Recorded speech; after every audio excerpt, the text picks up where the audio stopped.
and welcome back to a new devotion, Turning Points of God by David Jeremiah.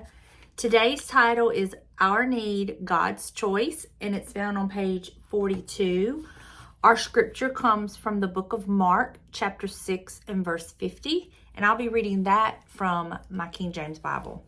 And it says, "For they all saw him and were troubled," and troubled in this text means disturbed. "And immediately he talked with them and saith unto them," and this part is in red, so this is Jesus speaking, "Be of good cheer, it is I, be not afraid." Two artists were asked to create original paintings that represented their ideas of peace. One artist painted a beautiful mountain scene, gorgeous colors, deer in the meadow, a bubbling stream, the absence of conflict. The other artist painted a dark picture of a violent storm that was sending the ocean waves crashing against the face of a cliff. But there, tucked into the nook of the cliff, was a bird resting quietly, its face buried beneath its wings, totally at rest in the midst of the storm. There are two ways God can answer our prayer when we seek peace. He can remove the storm, as in the first painting, or he can give us peace in the midst of the storm, as in the second. Twice in his relationship with his disciples, Jesus gave them peace during storms. Once he calmed the storm, Mark 4:35 through 41, and once he came to them in the midst of the waves, Mark 6:45 through 52. We are free to ask him to remove the storms of life, but we grow deeper when he leaves us in them and gives us peace to make it through it. If you are seeking peace right now, you can have it, but it's best to let God decide how to give it to you. Stayed upon Jehovah, hearts are fully blessed, finding, as he promised, perfect peace and rest. Francis Ridley HAVERGAL. Not sure how you say that. Wow. I've had both. I've had God take me out of the storm and give me peace.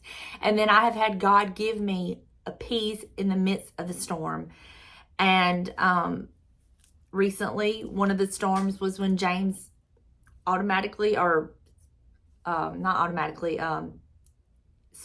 spontaneously, I guess, out of the blue got laid off, like with no warning, no nothing. They laid him off. They've closed down that office, and it just hit us out of nowhere. We literally came up on a storm, and I don't know, there was just something about that. I just went into my laundry room and I just began praying and trusting God and letting him know I don't understand, but I don't have to. That I know he is in complete control, that although we were caught off guard, he was not. And he gave me peace in the middle of that storm, that trial. And it was unlike anything I had ever experienced before, because I've become a proficient sailor, quote unquote, of storms that I've entered, and I've learned from each one, and I tackled this storm. I went into this storm in a different way, and God gave me peace.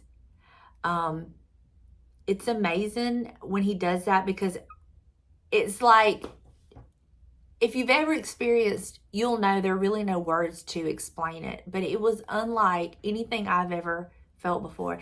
And it's a different kind of peace than we associate with that word. A lot of people call peace is when there's just no conflict, there's nothing going on, and that's that kind of peace. But the kind of peace that God gives you in the midst of a storm is unlike any other peace I've ever experienced. Maybe you have. I've never experienced anything like that. And when he does it, nobody, nothing, no one, nothing can take that away from you, because it's given to you by God, and like only he can remove it. It's really indescribable. And I really, really cherish it, and crave it. Now, there are some storms that he will literally take me out of, and it's not my problem anymore, and he removes me from it. Case in point, my job, my last job I had, it was a very mentally challenging job. Not the job itself, but the environment I was in was not healthy for me. I mean, when you have to be put on medication just to be able to function, to go to a job, you know, that's not good. It wasn't good for me. And I would literally dread Sunday afternoons because I knew Monday was coming. And I would literally sometimes cry myself to work, and definitely cry my way home from work. And it was just constant, just that constant eating at you. And, you know, God finally, enough was enough, and he removed me from that storm. I didn't realize what was going on at the time because I just, you know, it was like they brought me in the office, was talking to me, and I was like, I'm done. I can't deal with this anymore. I can't. I'm not going to. And I walked out. And that's what I call is God removing me from that storm, because I did not know what I was doing. And honestly, it was like, it was me talking, but it wasn't me talking, if that makes sense. And God removed me from that storm. So I've experienced both, and that's just 2 examples.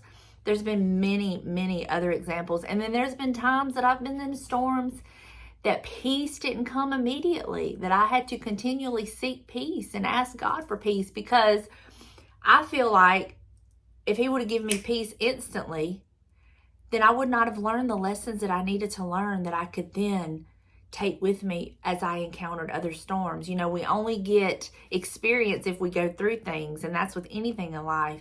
And so to gain experience, I had to go through some things. I had to learn how to get out of things. I had to learn how to pray and reach the throne room of God and get out of those things, and to get the peace that he so willingly wants to give. But, you know, sometimes we just have to go through some things, and that's where we have to, you know, our need and God's choice comes into play. He knows exactly what we need. We know what we want and what we think we need, but he knows. He knows what storms to pull us out of. He knows what storms to leave us in. And I'm so glad that I don't have to think about that and worry about that and decide that for myself. But instead, I can just pray and trust him, and just know that whatever scenario I'm in, if I'm left in the storm or he, you know, takes me out, he is going to be there, and he is going to get me through. He is never going to allow me to go through something that is going to destroy me, as long as I'm in relationship with him and I'm praying and I'm seeking his will. He is never going to allow that. And he is always going to be there to take care of me. And that in itself is a peace like no other. When you reach that point to where you know that God is in complete control of everything, the good and the bad, we feel like we go through some things sometimes, and it's like, why is he allowing this to happen? We can't understand why this is happening, but he has a reason, and we're learning so much. And just knowing that God has to allow it, then there's a peace in that I can't even explain. I guess if you've been there and you know kind of thing. But I thank God for everything. I thank God for the times he's left me in the storms and given me peace. And I thank God for the times he's taken me out of the storms and given me peace. And I just thank him for all the times in between, you know, for everything. He's so good. He does no wrong. He can't mess up. And, you know, a lot of times our human emotion can get in the way. But when we leave it up to God, then we know it's going to be just right. We might make a mistake, but he never will.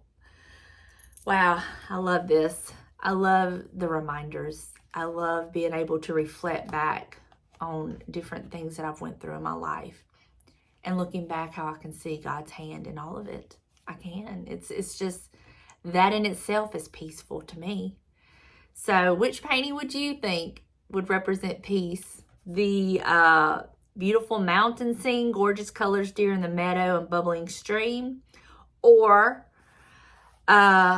crashing waves against the face of a cliff, but a little bird resting quietly beneath its wing, totally at rest in the midst of the storm. Which one represents to you? Your version of peace. I can see both. I've experienced both in my life. But I think if I was to look at these pictures and have to decide, I think the crashing waves with the little bird, in the cliff under its little wing, totally at rest. I think that one will really, really, really speak to me, So thank you so much for being here. I love each and every one of you. I pray you have an amazing day, and I will see you in the next one. Bye, y'all.